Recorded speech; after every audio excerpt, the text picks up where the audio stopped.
Hello. Welcome to COVID-Part 1. You're here with us tonight on Shift, the Ezra Project's monthly talk show. And this time we're doing something different because we have a panel and we want to have a conversation about something that's touching all of our lives, and that is the COVID virus and what it's doing now. We wanted to go into our neighborhood to talk to doctors that we know, doctors that you may know, and actually talk about this on a different level. And so we're grateful to have a panel of doctors and scientists with us tonight. And I'm going to introduce them. What we will do, so that those of you who are joining us on Facebook Live, as well as in the Zoom, what I'm going to do is introduce each of them, and they'll tell us their places of work and their specialties and what they do.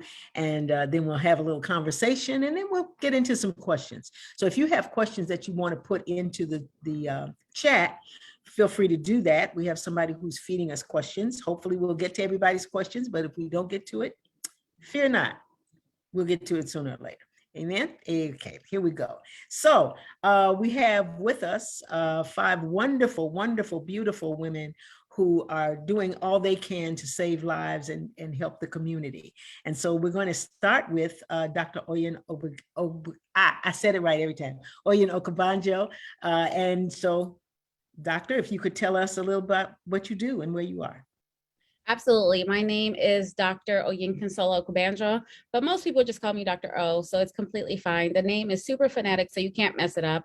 I am an emergency medicine physician at Advocate Christ Medical Center. I also occasionally work at Trinity Hospital. I've done a couple of shifts over at County, and I just enjoy being in the ER. My background is more so one that has to do with academics. So did my residency at Advocate. I did a fellowship at Cook County, and then I came back to be on staff at Advocate. And most of my passions lie in talking about things like this, specifically things that affect Black and Brown people, because underrepresented minorities in medicine is a passion, and diversity, equity, and inclusion is a job. And that's something that I love, love, love to do. And I think that it's really important that we have these conversations and we're honest about them, so that way we can help the people that look just like us. So that's who I am. Wonderful. Wonderful. And that's exactly what we want to do. Thank you so much. Dr. Marquita Moore is with us also. And so, Dr. Moore, if you could tell us a little bit about what you do. Hi, I'm Dr. Marquita Moore, and I'm a pediatrician with Advocate Evergreen. I'm the medical director there, and I've been a pediatrician for about 10 years now. And I'm also a mom of 2 boys who are fire. And so my love is with kids. I love their honesty and their innocence. And right now, with helping with speaking to the parents, like concerning COVID as well. Thank you. I've got to tell you guys that I was in Walgreens the other day. I got my flu shot, and there were some other people in there, and I, handed them a flyer and said, shift is coming on. And this woman takes the flyer and she goes, "That's my baby's doctor." And I cracked up like, celebrity in the house. So thank you. Thanks so much. Thank you. Thank you. Dr. Cyrenthia Parker is an absolutely wonderful woman, and she's going to tell us a little bit about what she does. Dr. Parker. Good evening, everyone. My name is Dr. Cyrenthia Parker, and I am an orthopedic surgeon. I'm the chief of orthopedic surgery at Jackson Park Hospital. I've been in practice for 28 years in Chicago and have practiced in various areas. I was a trauma surgeon at Mount Sinai Hospital earlier in my career. I've worked with Advocate on staff at Trinity and Christ and Little Company of Mary. And for the last 20 years, I've been on staff and working as an orthopedic surgeon at Jackson Park Hospital. Again, the draw for me there is that the patients look like me. The patients have similar childhoods. I'm a Chicagoan. And I feel like I'm very impactful there. And so I enjoy spending my time and doing my due diligence, trying to make certain that I'm advocating for the patients at the hospital. Thank you. Thank you. Wonderful. Thank you so much for being with us tonight.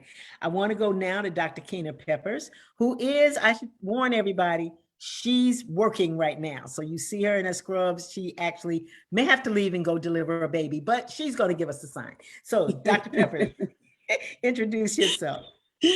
Hello, everyone. I am Dr. Kina Peppers, also known as Dr. Kina, and I am a board certified OBGYN working here in Chicago. I also like to empower women who have chronic illnesses like me, who want to learn and practice healthy lifestyles to basically improve their quality of life. So I will also work as a women's healthy lifestyle coach and a motivational speaker.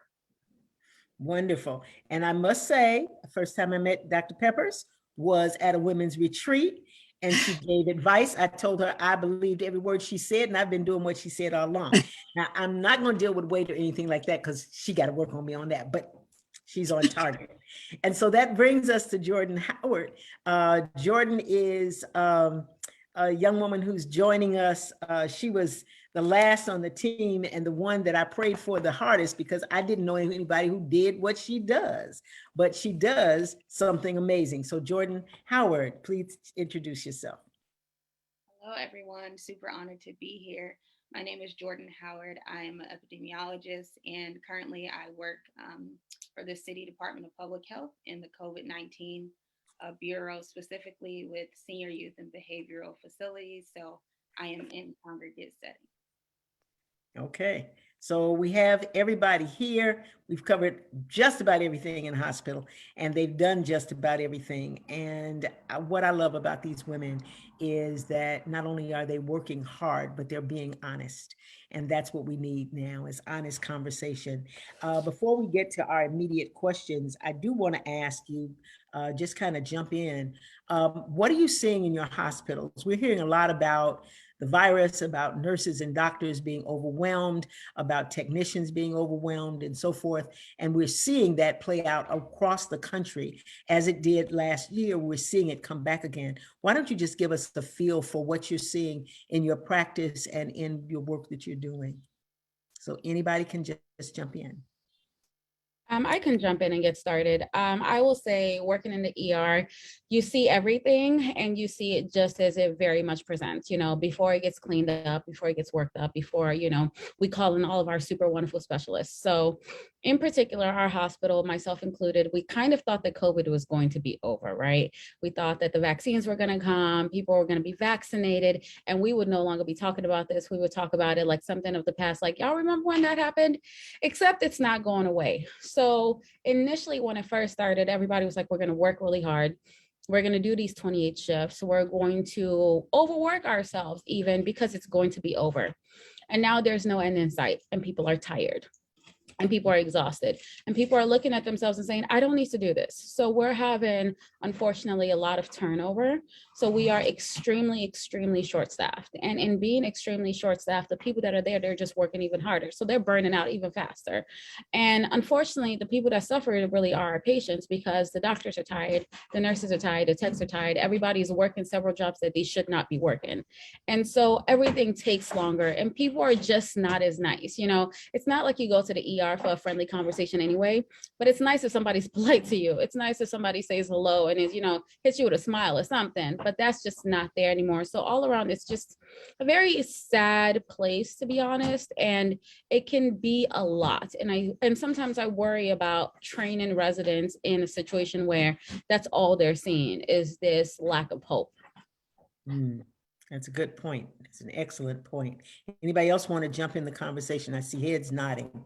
So you guys are feeling that same thing. Cyrenthia? Yes, I'll jump in. It's been, I don't know, 19 months, 20 months since hit the world, and it has been very difficult. Initially, there was a lot of fear. You just saw eyeballs full of fear in the hospital, but people were working hard. Everybody was really determined to get over this and looking forward to having an out of the pandemic, and the out was the vaccination. And then after that is a lot of disappointment and quite frankly, anger, because we're still here, because all of the science people have decided that they want to be scientists, or they're listening to, misinformation and things of that nature. And so at our hospital also, we're extremely short-staffed. People have quit. Some people have died that are part of the, staff. And so and some have just moved on and just started doing other things. And so everybody's kind of stretched to the limit. In my particular practice, the numbers have just plummeted. We used to see a fair number of patients in the orthopedic setting, and when COVID hit, it just that, people weren't coming, and I get that. But once things kind of stabilized a little bit, the numbers were getting better. And then we had a surge, the numbers plummeted. And same thing happened again, where it's just like a very slow, rise in patient numbers and patient volume. But when they do come for me at work, I have myself a lung disease. And so I have to be extremely careful, though vaccinated. And I have to put on all this stuff that I've not had to put on in 20 plus years, meaning the N95 mask. I know how to work in a surgical mask. I've been a surgeon for 33 years, really. But an N95 mask, a face shield, a gown, just to see patients in the clinic, because many of the patients in the clinic aren't vaccinated, and I have to protect myself and my family. And so it just becomes really challenging. I'm always hot. I'm always in scrubs, never dressed in clothes, which I like to do, because it's just, the environment, and there's been like no change in 19 months. And so it becomes difficult. Wow. Okay, I'm hearing you guys. Anybody else want to jump in? Marquita or Dr. Peppers, you want to say anything? You said, Okay, so as far as with pediatrics, as far as with COVID kids, I've probably only seen a few of the Miss C. That's the multi-system where kids, it's a severe level of infection for COVID in pediatrics. So I've seen a few cases of those, but the main thing, everybody is tired, even with pediatrics, because we're also trying to catch kids up that are behind on immunizations, because we don't want to deal with COVID and then there's an outbreak of this or of that, of like different diseases that have already been like gone for like centuries, well not centuries, but for decades. And then we're finding like a lot of developmental things too, as far as from like kids, as far as needing physical therapy or speech therapy or occupational therapy, because things have been lax and they haven't had like enough social interaction. And then we also are short-staffed. I mean, that goes along, I think, pretty much a lot of workplaces, hospitals, non-medical is just short-staffed. And we got short-staff, and then we have people who've been cabin fever who have short patience. And so it's like a lot of different, that's the recipe that you have to constantly maneuver through every day. Okay. Okay, it's interesting you talk about the developmental challenges in kids not being socialized. So speech is not developed, and motor skills and different things that we probably don't really think about, but all of that is impacted. Dr. Peppers, I think you had something you wanted to share. Yes, I wanted to share that, just like Dr. Parker was saying, when I go to work, even though I'll go to work in scrubs when I am on call or I'm having surgery, now I go to work in scrubs every day. And I have a certain protocol that I use when I'm in the office. I gown up for every patient. I have my gloves on. And when I come home, I walk in the door, I take everything off, throw it in the washing machine, go around the corner, jump in the shower. Because a lot of patients really still don't understand the importance of how a mask is worn. And we get a lot of patients, as soon as I walk in the room, I ask them to pull the mask over their nose. And a lot of times, if I have to ask more than 2 times, then I go and get them another mask, because they try to wear the fancy mask and they're actually a little too big. And then they really don't understand the importance until I have pregnant patients who come in, they are asymptomatic, and I must ask them to pull up their mask. That following day, they go into labor. When you are in labor, you get the COVID test. And the COVID test comes back saying that it was positive. So that means that you potentially have infected everyone that you came in contact with from when you walked in the door, you were on the elevator, you sat in the lobby with everyone else, you got checked in, someone came in and took your vital signs, and now here's me. So I have to tell patients that story so that they understand that they play an impact not only on themselves, but other people that they are around, so they understand the importance of you need to wear the mask and you need to wear it properly. So I've run into that a lot of times. Good, thank you, thank you. Jourdan, I don't know if you want to add something because you're working in COVID Central. So where, you have to have it out of whatever's going on in the news every night. So how are you guys handling it in the city of Chicago? Sure. Well, specifically, I work with like residential and congregate settings. So these are people who live with each other and maybe shared rooms. So we've seen that most of the facilities that are highly vaccinated and have high vaccine uptake among like staff and residents, we aren't seeing as many cases or outbreaks. But those that aren't vaccinated, then we're seeing a lot more cases, a lot more within those settings. And I work with behavioral centers as well. So you have challenges, developmentally disabled or mental challenges. So those also come into play.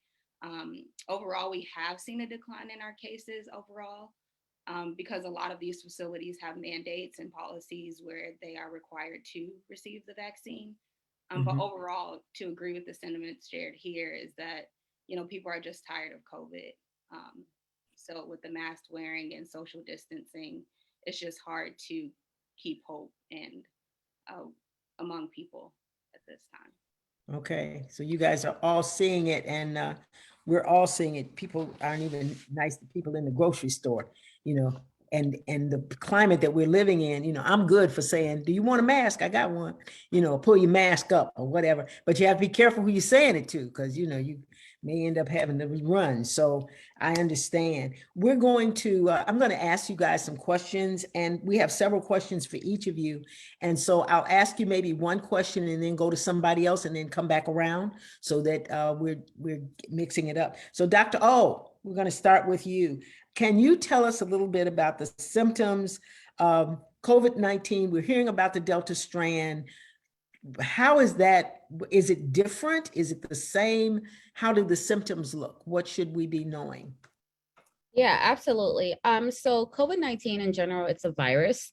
So it presents very similar to other types of respiratory viruses with some few differences. So virus being that you can have your runny nose, your sneezing, your congestion, your fevers, your chills. More severe symptoms include things like muscle aches. And for some of my patients, they have complained that this is actually the worst part, that the pain is so intense and so severe. In addition, there can sometimes be a loss of taste or smell. And depending on even if somebody gets over COVID, they might have these joint aches and muscle pains for who knows how long. They might never get their sense of taste or smell back. Something might always smell a little off. So I'll give you an example. One of my residents lost his sense of taste and smell. Now things taste salty. Everything tastes salty. So he's lost a significant amount of weight because nothing tastes good to him, so he can't eat. So it's becoming more problematic because it's affecting his other health issues. Other things that you'll find are things like diarrhea, things like rashes, and then other things that viruses can cause, the more serious things like brain infections. Where we have to admit people, sometimes we have to intubate them because, and that's the putting out the breathing tube down, because the lungs can get very, very, very infected. They can lead to increase in blood clots. So COVID is it's like a virus, except it's like a virus that basically hopped itself up on steroids. It affects every single part of the body. So if you can think of a body part, it can affect it. You can get anywhere from a rash, that's skin. You can get anywhere from a blood clot in the lungs to a really bad pneumonia to fluid in the lungs. You can get anything from an infection to the tissue that surrounds the heart and then cause permanent damage to the heart muscle. Permanent damage to the heart muscle could lead to heart failure, could lead to people needing more procedures in the future, shorter lifespans. So COVID is not a light virus to be taken, you know, as just something like, oh, it's just a simple cold. It's not just a simple cold. It's a simple cold plus some more. And what I would add about the Delta variant is the Delta variant is still the COVID virus, yes, but it's a different version. This is a more infectious version. So before it was like, hey, if you stand 6 feet away from somebody with COVID, you might be good, right? With the Delta variant, it's now 3 feet. Another thing that's different about the Delta variant is it lasts a lot longer in people. So before we could tell people, hey, if you're young, you have COVID and you're healthy, you don't have any underlying stuff, you're not obese. And sometimes that's not with everybody anyway, because I take care of young, not obese patients who are intubated. But you'll do okay. After 14 days, you might be a little bit better. We're finding that people are still actively very symptomatic, almost a month of having the Delta variant. So it's a stronger, more infectious form of the COVID virus, which is why it was able to really take over all of Europe. And now we're seeing it here in the US, and it almost seems like we can't stop it. And not only is there a Delta variant, there's now another form of the Delta variant, which is also more infectious, because that's what happens with viruses. If viruses aren't controlled in the beginning, they get a chance to mutate and to change and to last longer and to become more dangerous. And that's exactly what this virus is doing. It's becoming more and more dangerous. And so anyone can come in with anything, and automatically I have to think of, is COVID the cause of this? Do I need to be worried? And we do test every single one of our patients for COVID, just to make sure that what I'm seeing that's not making any sense to me is not the COVID virus, or maybe it's something else. And in children, especially the children that can't be vaccinated, I'm sure Marquita can talk about this more, we are seeing a very, very, very dangerous, and we still don't know what those side effects are going to be downstream of the children that do survive. And it's a horrible thing to tell a parent that their child is very sick, and it could have been prevented if the rest of the family was vaccinated. Wow. You made that plain. Anybody who's listening, it's not just a cold. It's not the flu. It is affecting every part of your body. This is serious. This is serious. Marquita, you want to jump in and deal with the issue of children, since Oyin brought it up. Tell us a little bit more about children, what you're seeing and how it's affecting them. So with children, as far as, because I'm outpatient pediatric, so I can see from when they go to the ER or what type of symptoms that they've had, and I'm like the follow-up person. But I have seen that there is increase in PICU cases as far as with pediatrics with COVID. And it depends upon which territory that you're in. I know somebody from the Midwest, because I'm in different COVID groups and stuff, that they're about 40% of their PICU was COVID cases. And this was in the Midwest, actually. So I know that's picking up. And as far as for like kids, there's this risk of MIS-C, which is the multi-symptom inflammatory syndrome that's in children. That's something that when COVID basically affects 2 of your organs also, in addition to your fever and to your other stuff, like your rash goes. And that is also like a risk for kids, because in October, it was probably about over 1,000 cases of MIS-C. Then it just kept growing. In February, it was over 2,000. In April, it was over 3,000. So the number of cases just keep escalating. And so the aftermath, what they've been showing with research, is the long haul syndrome. I think one research in Europe, in Italy, showed that about 50% of their children between 6 and 16 had fatigue or at least one symptom for more than 120 days. This is post-infection. Yeah, so that's one risk of COVID-19, is this long haul. Wow. And the MIS-C. Mm-hmm. So what we're seeing with our children in schools is what you're telling us, that the situation, if it isn't controlled, the situation with our children is deeper than we thought, deeper than I Well, thought. yeah, because from the last week, I think like the week ending at September 9th, pediatric cases became about 29% of the weekly COVID cases. And mind you, that pediatrics is only 22% population of the United States. And so the cases are escalating. Sure, school is in, but if we do school with safe measures, masking, and I think that from when I pick up my kids from school, I think that the younger kids are doing well with their masks. You have to tell them to put it up some, but when you get to a certain age, you think that you're invincible, right? So it's this 5th grade and up where they come out, the mask is off, but they're still in line, but they're coming out the door, but they don't mean harm, but they just feel like they're invincible. It's not going to touch me, or somebody had it and they got better in 3 days, so I'm safe too. So that's, yeah. Excellent, excellent. Thank you. Thank you. We're going to ask Dr. Parker, what are you seeing? Well, you talked about what you're seeing in the hospitals, but as far as people coming into the hospitals who are looking for surgeries or other kinds of medical things, what are you telling them? Is it okay? Should people be afraid? I know I've seen the commercials that say you should still see your doctor, don't stay away. So what kinds of medical issues are you seeing people not take care of that they need to be taken care of? And how do they mitigate that? I hope that question. So yes, I got the question. Thank you. Okay. There are, well, early on, this time last year, in Illinois and other states, there were, we couldn't do any elective procedures, only emergency procedures, surgical procedures were being done. And it wasn't necessarily because of lack of safety in an operating room suite. It was more because of personnel and PPE. So the PPE needed to be available to the staff that was taking care of COVID patients. And so you didn't want to kind of, and COVID just kind of came like boom. And so there needed to be time to kind of figure things out. So patients didn't get their colonoscopies, they didn't get their mammogram. Some people who needed a biopsy, perhaps that they knew about prior to COVID starting, and then they had to reschedule, and maybe they didn't reschedule to see whether or not they had cancer or something of that nature. For me in my practice, some total joints, total knees and total hips canceled, patients still in pain and that type of thing. Now it's relatively safe to do those things. And I say relatively because it also is going to depend on the numbers, right?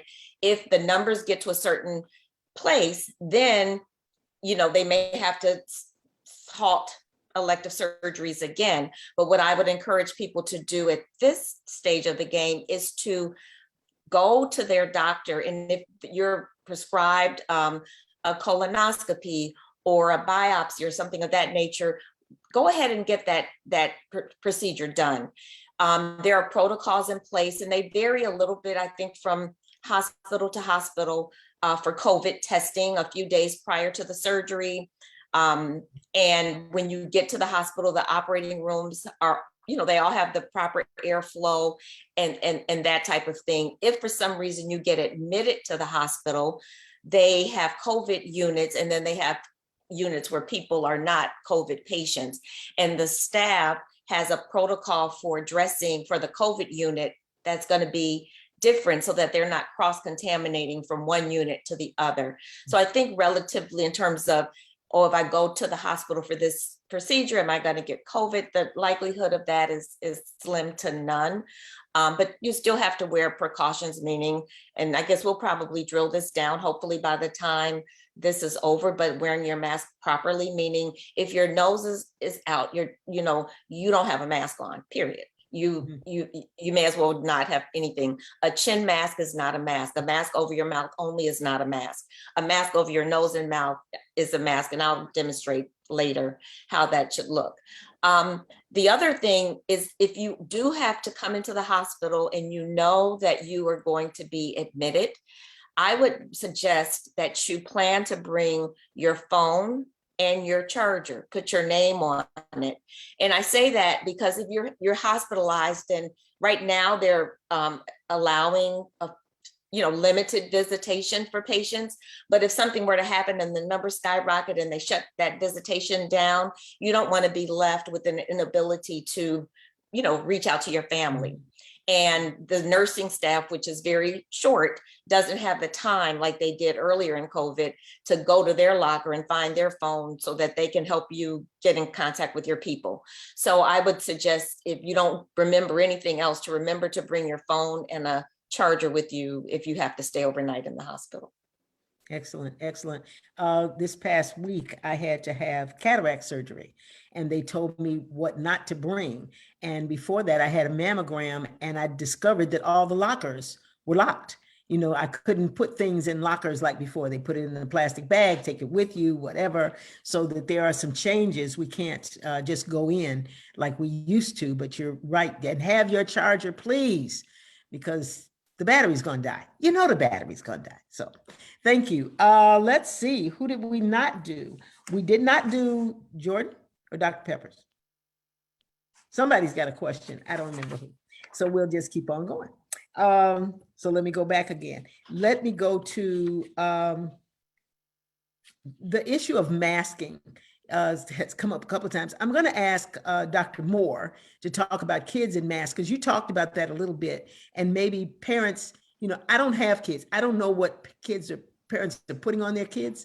So I don't know what kind of masks. Is there a pediatric mask or whatever? And Dr. Parker, you said you would show us exactly what that's supposed to look like. So, okay. So ladies, have at it. You can do All right. So masking is a big component of safety, and it's a way to give yourself a sense of control with this virus, because we can't control how it mutates unless we can once we're vaccinated and try to contain it.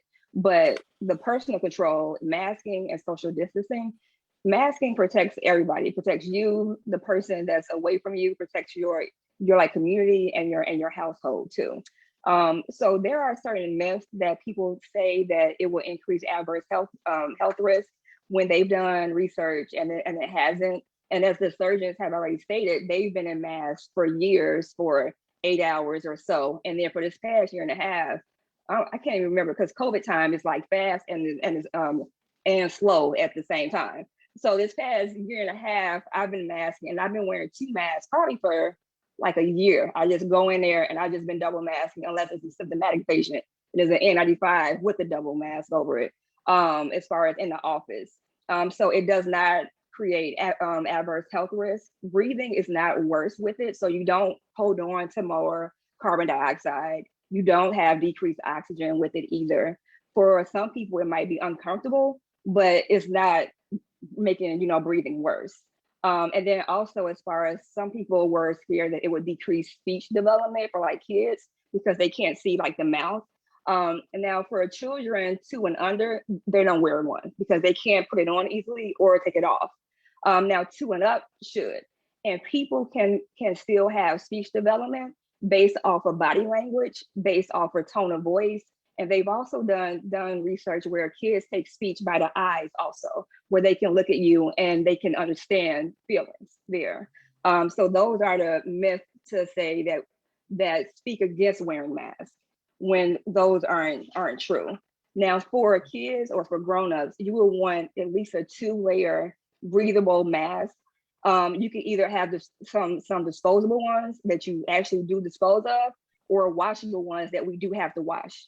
So we do have to wash masks. Like, you can't just wear it over and over again. So when my kids come home from school, I take those off, dirty clothes, and then there's a new one for the next day. And one thing with kids, they also have like a mask chain, like a lanyard.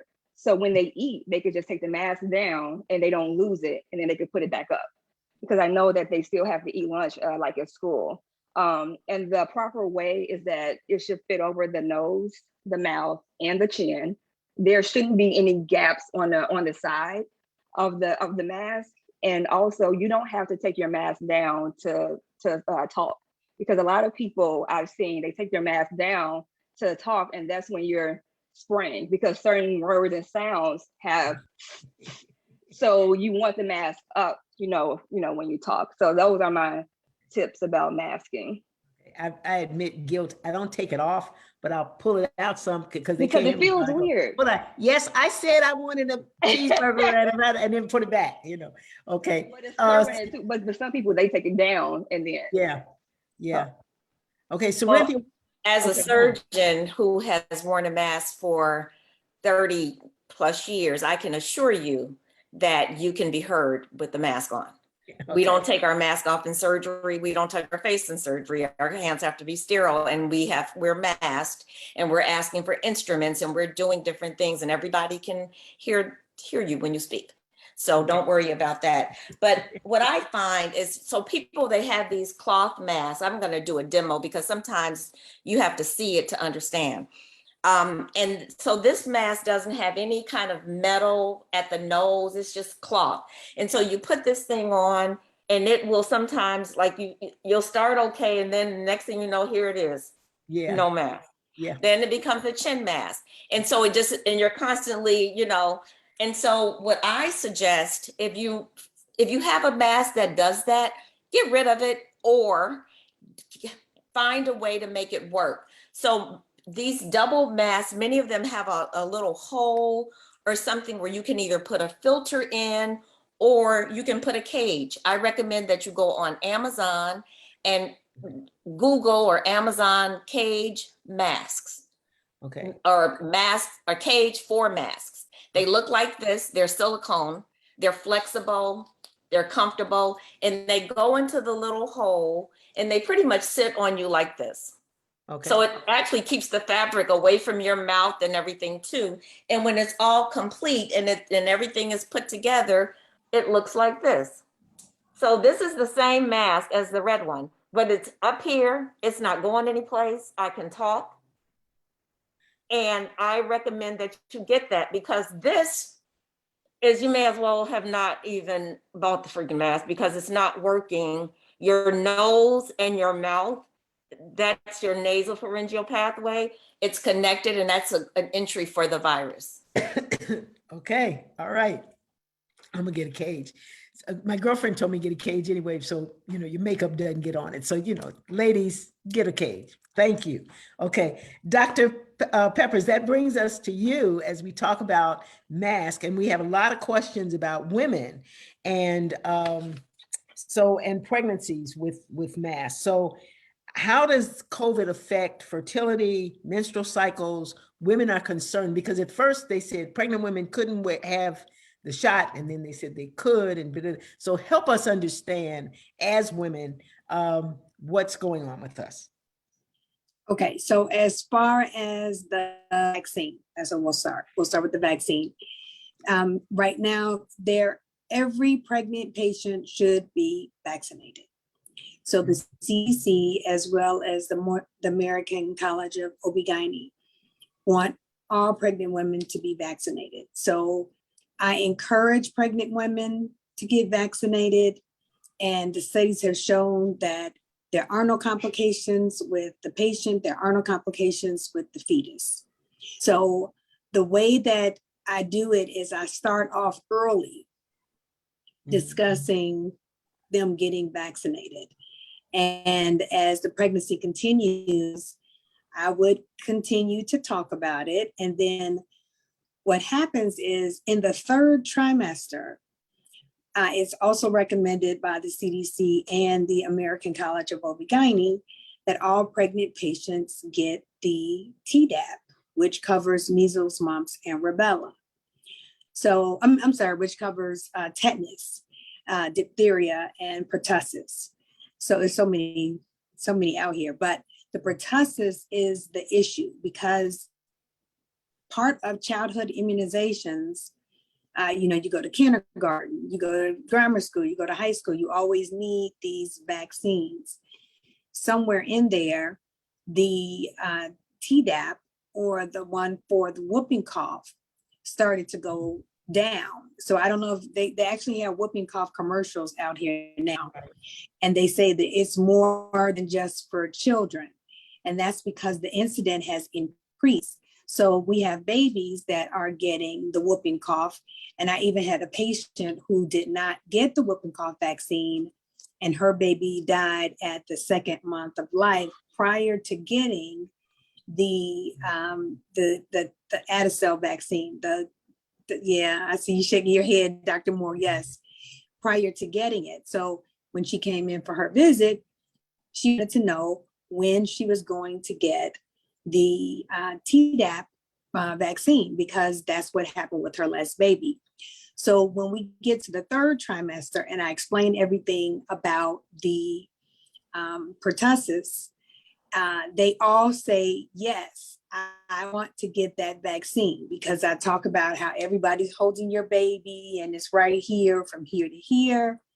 And so I use that as my slide in, because if you are getting the pertussis vaccine, you're getting the Tdap vaccine, then you should also get the COVID vaccine, because we're saying the same thing. People are asymptomatic, people are right in your baby's face, it gets transmitted the same way. And so if they haven't gotten it to that point, some of them will say that they will get it. I honestly have only gotten like 5 patients who have agreed to get the COVID. I mean, right, but they'll agree to get both. But the COVID vaccine is one that takes a lot of prying into, because when I specifically ask patients, okay, what is it about the vaccine? Like, let me try to answer some questions. Some patients feel that they've heard that people get sick. They've heard that people die. They've heard, and when they say they heard that people get sick, I'm asking them, okay, well, what type of sick are you hearing about?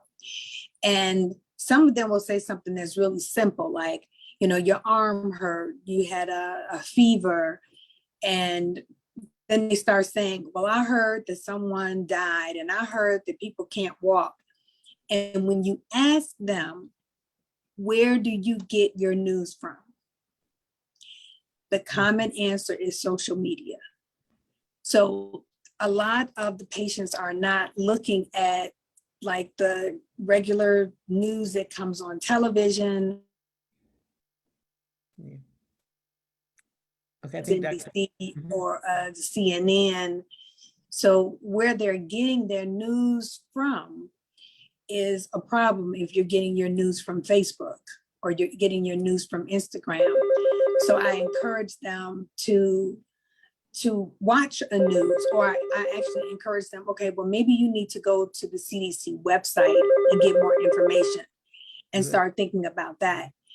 Let me come back just 1 second. Okay, all right. I'm going to jump over. Sorry. I'm gonna jump. That's okay. I'm gonna jump over to Jourdan Howard while we're kind of waiting. You're working in the COVID Bureau with this vaccine hesitancy. What can you tell us? And now people are saying, I had somebody tell me, well, when you get the booster, if it's a Pfizer or Moderna, you got to have 2 shots for your booster. And I'm like, I thought it was 1 shot. And so, people are confused. What can you tell us about, the whole vaccination booster thing from the city's perspective and whatnot? Yeah, I think, just with any other vaccine, you have to go through clinical trials, and the COVID-19 vaccine went through all of the recommended trials. There was already technology that was used for the vaccine that was already in pre-development when COVID-19 came around. And just because of the urgency of the pandemic and how widespread it becomes so quickly, a lot of money and resources went and was invested into the vaccination. There were a lot of people that were willing to be study subjects, I guess. I'm not using the right word, but they were able to do the trials, on people who were volunteering. And so they've done the research behind the vaccination, and we are recommending that people get vaccinated. There is a lot of mistrust from the media, from just your own family or connections saying, don't trust the vaccine. It was too early to say that it'll be effective. But what we're really seeing is that the vaccine has been effective. As far as boosters, they are recommending boosters for those who are immunocompromised, those who have weak immune system. And right now, you can get that booster 8 months after your second dose, and just one booster for Moderna or Pfizer. And so I think there's just a level of mistrust when it comes from government, especially within African Americans, with the Tuskegee syphilis study and just how we've been used as guinea pigs. And so I do understand people's fears, but we really have seen that although there are more breakthrough cases, those people haven't been hospitalized, or there haven't been as many deaths among those patients compared to unvaccinated. So it's really your best level of protection.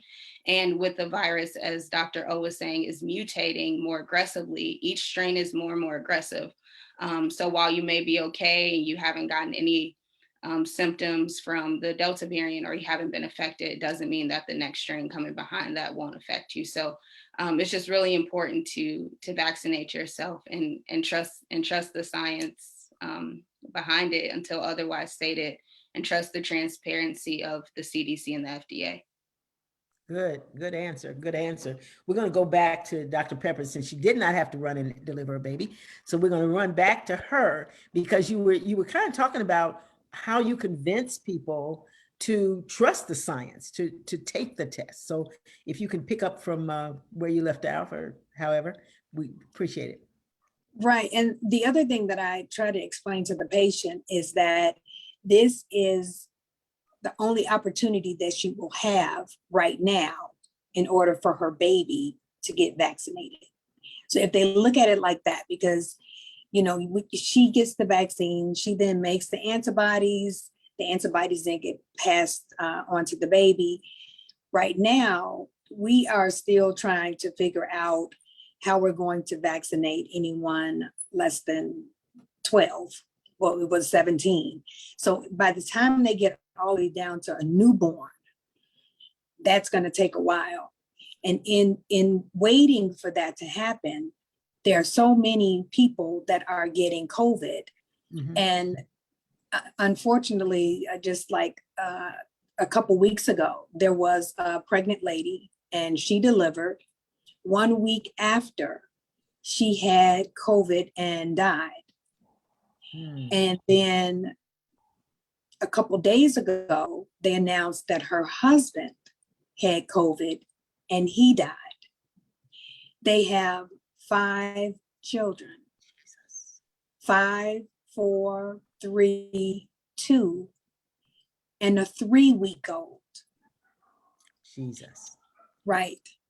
So unfortunately, not that I pray that happens on anyone, but it's so real that this person who was not vaccinated, unfortunately, she was a nurse, and she wanted to wait until after she delivered.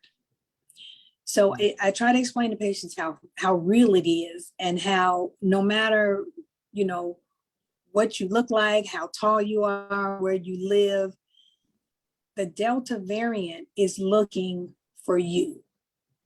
So it's like someone that has HIV. You don't know who that is. You can't look at somebody and say, oh, they have HIV. You don't know who has COVID.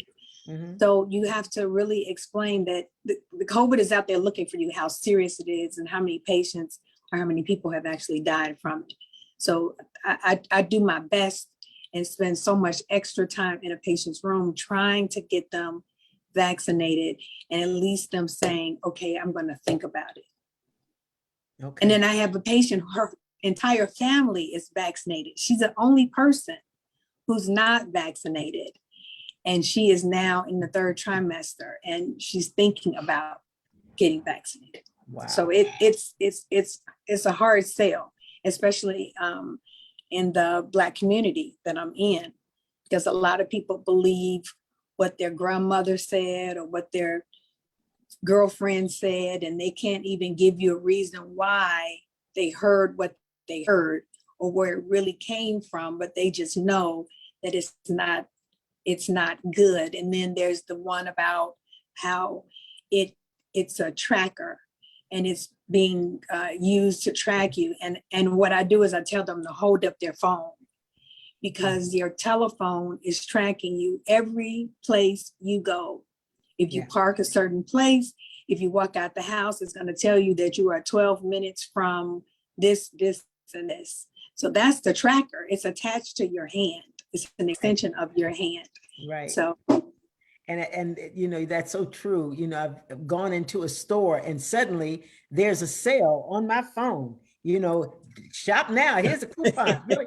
How did you know I was even here? You know, so yeah, thank you. Thank you. All of these things are so important. We're going to go back. I think you guys pretty much answered almost everything.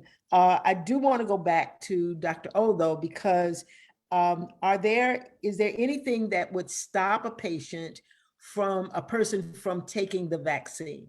And I guess the answer is talk to your doctor. But some people, you know, will say, well, I've got a heart condition or liver problems or whatever. What kind of advice do you give to people? And I'm asking Dr. O, but all you could jump in as we kind of begin to kind of wrap up. What do you say? What do you tell people? Well, I tell people that everybody that can get vaccinated should get vaccinated. That's pretty much it. Even people who are immunosuppressed, especially people who are immunosuppressed.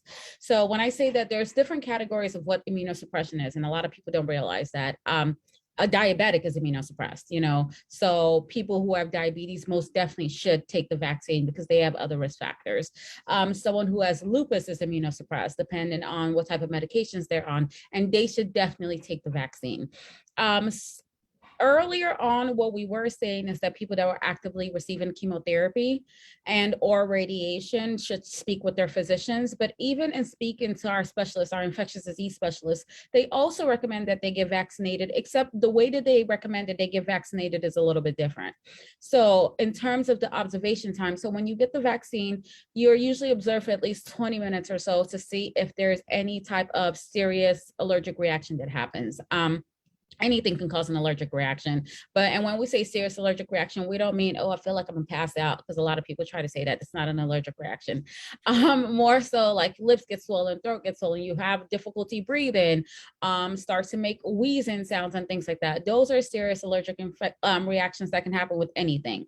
So you observe for that period of time. And if you're good, come back for your second dose.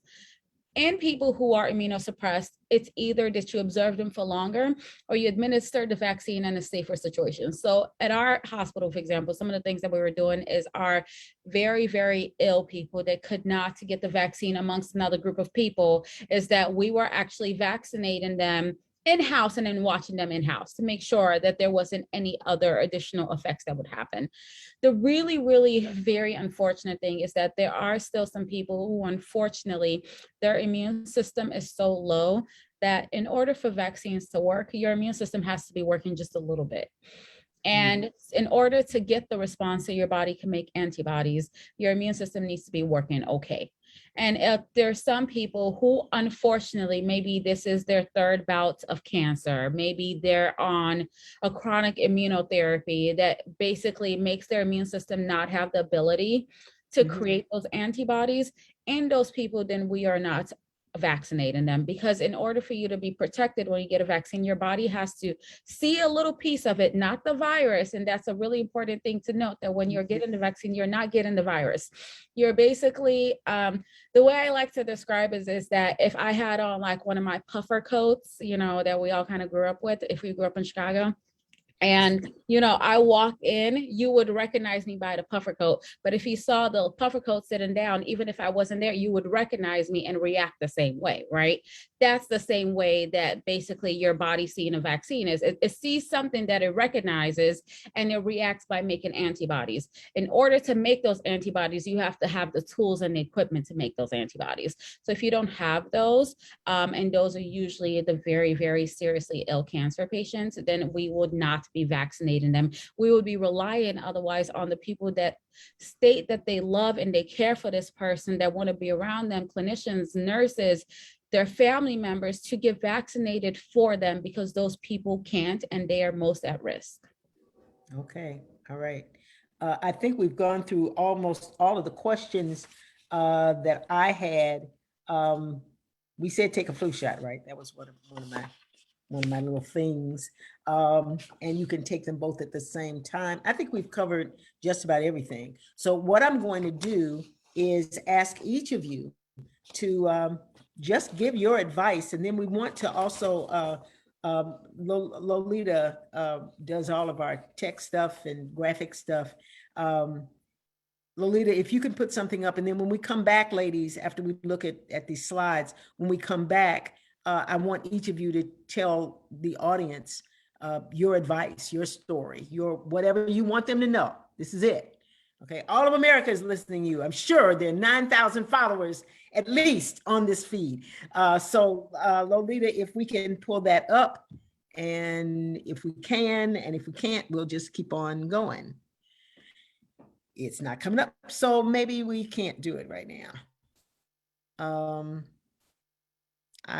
Okay, there you go.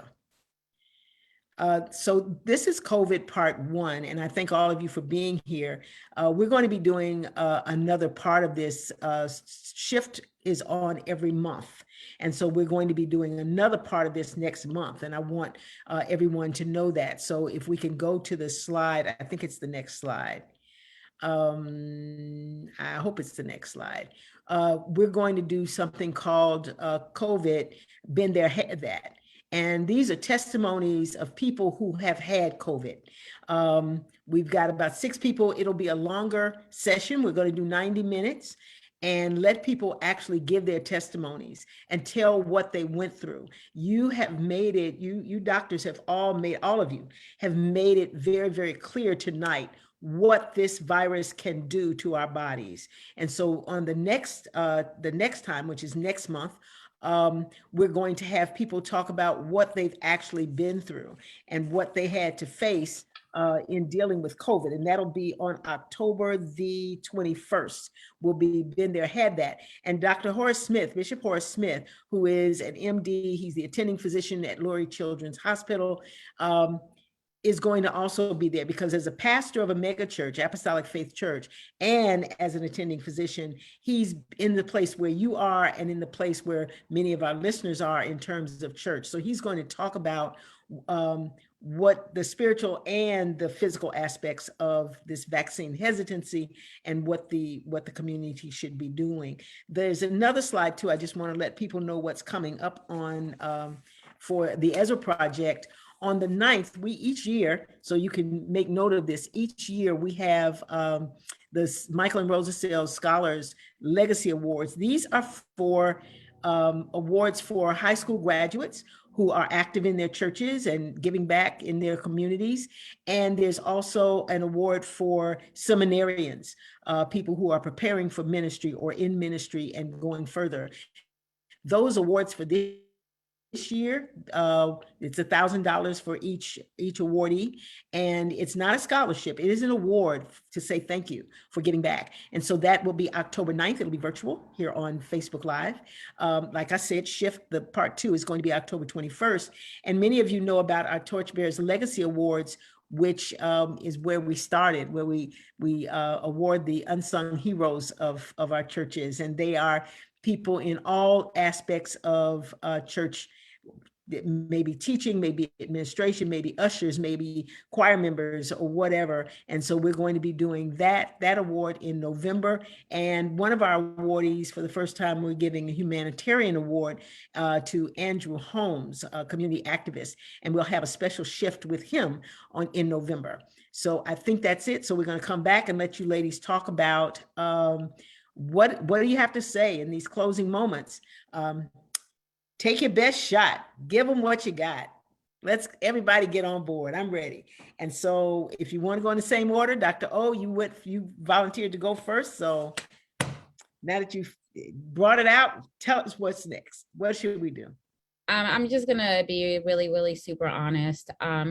Please, please, please get vaccinated. I cannot stress enough how terrifying it is, not only to work in the ER, but to have to tell somebody that unfortunately, they can't breathe on their own anymore. And when you are telling someone who is extremely young that you're going to need to put a tube in them to help them breathe, And they're asking questions like, well, can my family see me? You're not going to know because the tube is going to be there and basically they're going to be asleep. Is this the last time I'm going to talk to my family member? It could. One of the stories that I like to share, unfortunately, was a story that did not end well. I had a relatively young Hispanic gentleman. I am 31, about to be 32. He was 32, newly married. I just got married myself. There was no visitation and he had COVID and he was unvaccinated. And we tried our very hardest to not have to put him on the machine to help him breathe, but he was getting tired. And so he asked if he could call his wife and talk to her for maybe possibly the last time. So we actually put his wife in a full N95 mask, gown and everything so she can come up and so she can have that moment with him. He died 12 hours later. And that's not the only story, which is the worst part, because it's almost become so normal for us to see these really, really young people be really sick, because unfortunately it is the 40 to 20 to 16-year-olds that don't want to get vaccinated. And I don't know how else to convince people that this is so important, because people keep wanting to make it seem like, oh, it's an older person thing. To be honest, most of the older people who are going to get COVID, they've already got COVID or they've gotten the vaccine. So now it's moving on and it's moving to younger people and it's causing some serious effects. And I don't want to see any of y'all in my ER. I especially don't want to be the last face that you see for the rest of your life. So, or if that. So please, for your safety, for everybody else, and if you say that you care about the people that you're around, protect yourself and protect them by getting vaccinated. Thank you. Thank you. Dr. Moore, what advice would you like to leave with everyone? First, I forgot to mention that that Pfizer should release data for the pediatric vaccine, probably likely for the age group of 5-year-old to 11-year-old by the end of September, with hopefully, which would get proposed for EUA use, and would hopefully be out in December is what I'm gonna say. If it's by Halloween, great, but let's just say that it's December. And then also there's always a lot of mistrust with the parents that I meet. And so I know Jourdan knows more like about this, but the mRNA technology has been studied since 1990s. The coronavirus has been studied since SARS in 2003.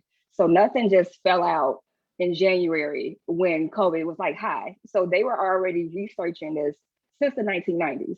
And now, as she already mentioned, with everybody, with this nationwide and worldwide effort, we had funds, we had data from here and here and here. So things got done quickly. And my advice is, if you don't want to get vaccinated and if you live in an area that is under vaccinated, you're in a hot spot. It doesn't matter if it's 75% of Chicago that's vaccinated. If your area is 3%, you're still in danger because you go home and you sleep there and you likely eat in that area. That's where you live. So when you're not vaccinated, think about that area that you also live in, because you're going to help that community or you're going to hinder it. Okay, thank you. Thank you. That's something to think about. Doesn't matter what the world is doing. We're right here. Dr. Parker. Yeah, I echo what they both said. My advice would be to get vaccinated and get vaccinated immediately. You've had enough time to think about it. Get vaccinated immediately. I'll just give one example. My mother is 89 years old. She got vaccinated early on, both doses. My mother is a very charitable woman, and she helped someone who, needed a little help. The next thing you know, this someone is in the hospital. And then the next thing you know, she's in the hospital because she has COVID. So of course I'm, devastated. I've done everything I can to protect my mother. And she's, being mommy as she always is. And well, just don't come over here because I'm quarantining. And so the story came out slowly as how she ended up being around this person. And she got tested. She got tested twice, negative, no side effects. as far as being exposed, and I mean like major exposure over a couple of days to this person who has since died. And my mother never had a sniffle. So the vaccines, they work. They work in the old people, they work in the young people. Young people are dying right now. They're dying. Somebody is probably dying right now from COVID. At the hospital where I work, you hear cold blue, then you hear it again, then you hear it again. By the time the third cold blue, the patient probably didn't survive. I have seen more death in this 19 months, and I don't even work on a COVID unit, but within the realm of the hospital and just knowing what, that all the going to the meetings, the administrative things, and listening to the numbers of deceased, knowing personal family members and friends who passed away most before the vaccine was available. They would have loved to have gotten the vaccine. They would have rolled their sleeve up in a heartbeat. And then we sit back, and while we're thinking about it, then you get COVID. Then you always want to get on TV. So now you're on CNN taking your last breath. Don't be that person. Get vaccinated. Get vaccinated for yourself and for others. Get vaccinated. Amen. Amen. Dr. Peppers. Yes, I mean, I definitely agree with what everyone has said. And I just want to make sure I continue to teach people how to wear the mask correctly and emphasize the importance of getting vaccinated. And just like everyone else said, you may be thinking and thinking and thinking about it until it's too late. And then you have COVID, and then you're placed in that situation where you're the person who is waiting for that loved one to come to their bedside so that they can see them before they take their last breath. So it's so real. And I definitely say, please, please, please get vaccinated while you have the opportunity to get vaccinated. Now you have the chance to not only save yourself, but to save someone else. Because even if you are this asymptomatic viral shedder and you're walking around with COVID and you don't know that you have it, your grandmother is at home, your kids are at home, it's somebody else where you can't be that selfish that you'll get it and pass it on to someone else who doesn't have that same immune system that you have, who then are very sick. So I definitely want everyone to get vaccinated. It's the only way that we can get rid of this virus, just like everything else, just like every other childhood immunization. They went through this, not exactly the same thing, but where it was so high and so many people were dying. That's where we are right now. And the only way we can get this COVID under control is to get vaccinated. Thank you. Jourdan Howard, do you want to add to what we're saying? You're the youngest on the line, and we're already saying our young folk are in trouble. So talk to your peers. Yes. So I would just say that don't let social media dictate what's truly going on and what's been researched. You're not smarter than social media. And I would just say that 18 to 39-year-olds, they're still the lowest they have the lowest vaccine uptake. And so really just stressing, like Dr. O said, for us, our age group, to get vaccinated, especially as we head into these winter months. We're not outside, we're not having picnics or outdoors. Please be conscious of your family members as we head into Thanksgiving and Christmas, as you're going to want to be close and in proximity to really get the vaccine while it's still available, while not everyone has access to the boosters. It's just very imperative. It's very important. It's our best protection against the virus. And although there's still high efficacy with the vaccine, although we have a Delta variant and it's going to keep mutating, you need to get it now while it's still high efficacy and risk reduction. So I would just say, like everyone else said, please, please, please get the vaccine and trust the scientists, trust your doctors and physicians and family members, and trust the stories that they're telling you to know that it's safe for you to go ahead and get it as well. Thank you. I'd like to thank all of you again. And thank you for taking questions, answering questions, and above all, for being so honest about what you're seeing, what you're experiencing, what's happening to your patients, to your families, and to you. We appreciate that. And I want to say one more thing in the plea for vaccination. You know, the Tuskegee situation was not that anybody was given syphilis. The problem was that they weren't given something to protect them from it. We have something that can help us. If we don't take it, that's not someone doing something to us. That's us doing it to ourselves. There's enough going on. There are enough lives being lost. There's enough violence in our communities. There's enough problems that we have to face every single day. We don't have to be victims of COVID. And we don't have to pass it on. So please, thank you for joining us on Shift. Thank you to all of our doctors and scientists and moms and workers and daughters and all of you for speaking up on all the hats that you wear. And please, please take seriously this vaccine.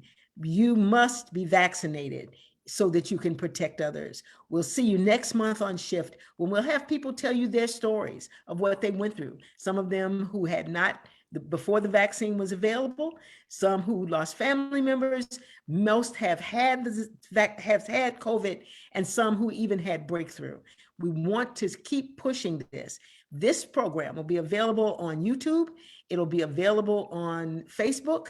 Please go to the Ezra website, www.theezraproject.com, and join us. Tell everybody, because if we don't tell it, who's going to tell it?